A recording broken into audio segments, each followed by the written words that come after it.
C'est en plein cœur de la station touristique du Chêné, à Sainte-Catherine-de-la-Valcartier, que plus de 1000 coureurs et marcheurs se sont lancés le défi, d'entre autres du 8, du 18 ou du 34 km. Une température vraiment parfaite pour aller courir dans les bois. On va s'approcher pour aller les rencontrer.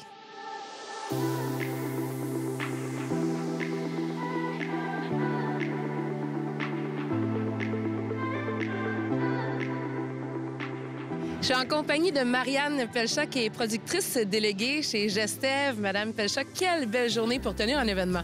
C'est splendide. On est vraiment contents d'avoir le soleil au rendez-vous, surtout la météo qui s'est un peu déchaînée dans les derniers jours. Mais là, on a commandé vraiment une température parfaite pour les coureurs aujourd'hui. Mère Nature est complice de l'événement aujourd'hui. Parlez-nous un peu du moment de la pause forcée qu'a vécu le monde de l'événementiel dans les dernières années. On sait qu'avec la pandémie, ça n'a vraiment pas été facile pour plusieurs domaines, dont celui de l'événementiel. Comment ça s'est passé de votre côté? Bien, c'est sûr que on a dû faire contre mauvaise fortune bon cœur. On n'avait pas le choix. La pandémie et la COVID exigeaient de faire des arrêts dans certains domaines, certaines industries. La nôtre, l'événementiel, a été pleinement touché. Alors, on a dû reporter des événements, les transformer, comme en 2020. On a fait des événements virtuels. L'année dernière, on a fait un événement sous un peu une forme condensée là, pour le demi-marathon de Lévis. Mais là, cette année, avec la saison 2022, on est relancé là, dans des événements quasi normaux. Justement, parlant de l'événement d'aujourd'hui, qui est le Trail du coureur des bois du Chêné, c'est pas arrivé depuis quand même quelques années. Si je ne m'abuse, cette année, c'est la 8e édition. C'était en 2019 la dernière fois. Ça doit être tout un sentiment que d'être là à nouveau aujourd'hui. Oui, on est de retour cette année. On présente 5 épreuves. Ils ont donc un 34 km, un 18 km, un 8. Une petite nouveauté qui est le 3 km pour les 8 à 15 ans et notre course des jeunes qui est 1,5 km. Je suis sur le fil de départ avec Magali et Sophia. Vous vous apprêtez à courir combien de kilomètres aujourd'hui, les filles? 1,5. Et je pense que vous faites partie d'un club de course. J'ai entendu dire ça. Le club des Braves à notre école, Sainte-Catherine de Jacques-Cartier. Est-ce que vous êtes plusieurs dans ce club de course-là? Ben oui, c'est notre prof qui a parti ça, là. Puis c'est pour eux qui allaient participer, on s'entraînait. Monsieur Tremblay, en 2020, parlez-nous de votre état de santé physique et mentale. En 2020, j'étais un sédentaire endurci, pas d'activité sportive, je fumais de la cigarette, je mangeais pas très bien. Puis tout à coup, j'ai un de mes collègues qui m'a inspiré à la course. Cette personne-là m'a montré que la course, l'activité physique, c'est possible pour tout le monde. Puis ça faisait longtemps que moi, la course, c'est quelque chose que je trouvais comme fantastique. J'admirais les personnes qui couraient. Donc, il m'a inspiré vers ça. Puis j'ai commencé à courir en marchant mon premier 2,8 km le 2 octobre 2020. Je suis avec Sarah Godbout, première position du 18 km. Quel temps as-tu fait, Sarah? J'ai fait un temps de 1h37 minutes. Est-ce que c'est ta première course de trail? Oui, c'est mon premier événement en trail. Je suis pas une coureuse de trail habituellement. Je suis plus une coureuse de course sur route. Donc, je suis quand même très satisfaite. Je visais haut, mais peut-être pas autant haut que ça, mais tant mieux. Je suis très satisfaite de moi. Qu'est-ce qu'on peut vous souhaiter, justement, au niveau course pour la prochaine année? Continuer sur une bonne lancée puis avoir des belles performances comme aujourd'hui.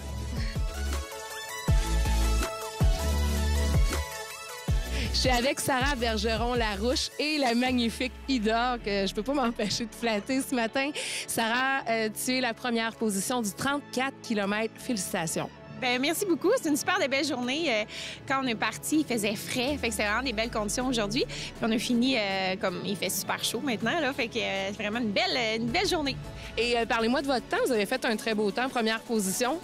Oui, en fait, petite anecdote, aujourd'hui, j'avais pas ma montre. Je suis partie en vitesse. Fait que je pense qu'ils ont dit 2,52, je pense, mais je suis pas certaine. J'avais pas ma montre aujourd'hui. Fait que c'était pas. C'est ça. C'est un très beau temps. Vous êtes une habituée des courses. Parlez-moi des courses que vous avez faites dans le passé.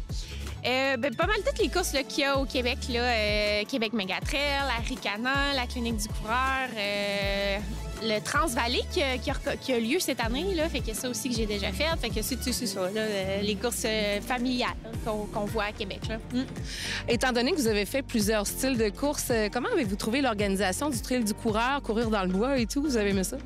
Oui, bien en fait, l'organisation, là, c'est sans défaut. Là, tout était parfait aujourd'hui.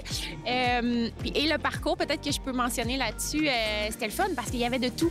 Il y avait du roulant, il y avait des sections qui venaient juste d'être défrichées, très, très techniques.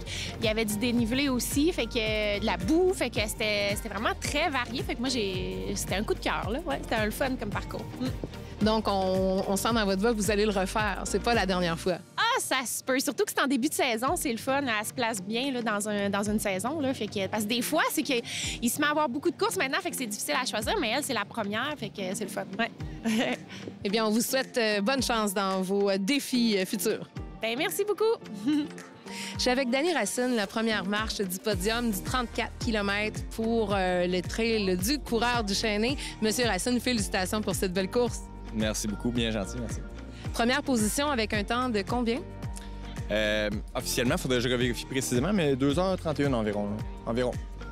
Quand même, vous n'avez pas chômé, ça a bien été. Commencer de courir dans les bois comme ça, dans les trails, c'est un peu différent, mettons, qu'une course ordinaire? Oui, effectivement, c'est différent, mais c'est vraiment plus le fun de se connecter comme ça avec la nature. Il y a quelques beaux points de vue aussi sur le parcours ici. Fait que gravir des sommets, là, ça donne toujours un feeling spécial. Là. Fait que c'est ça que ça l'offre de la course en sentier. Puis l'événement aujourd'hui, ça a été le fun pour ça. Ouais. La course, c'est comme ça, on commence un 5 km, puis on va aller plus loin, un 10 km, un 21 km. Puis là, ben, c'est un 42 km, un marathon, l'épreuve ultime de route. Mais après ça, il y a encore d'autres choses. Là. Il y a des ultra-trails de 65 km aussi qui est intéressant. Je pense pas m'arrêter à 42. La course en sentier, c'est pour petits, moyens, grands, jeunes et moins jeunes, bien, comme la course sur route d'ailleurs. Mais c'est vraiment une approche sportive qui est beaucoup plus dans le plaisir. On n'est pas à regarder son temps, on n'est pas à faire des chronos, on apprécie le moment, on est dans la nature, on est dans la forêt. Un événement vraiment à suivre. Si on veut en savoir un peu plus, on consulte le site de Je cours Québec. Oui, jecours.qc.com. C'est notre site Internet. Vous allez avoir toutes les informations sur notre série de 4 courses. Alors, une qui a eu lieu, une aujourd'hui, puis 2 à venir.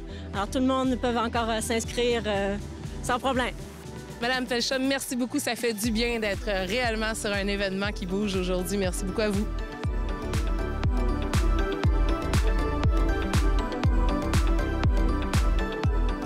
On peut vraiment dire mission accomplie pour cette 8e édition du Trail du coureur du Chêné en collaboration avec Je cours Québec.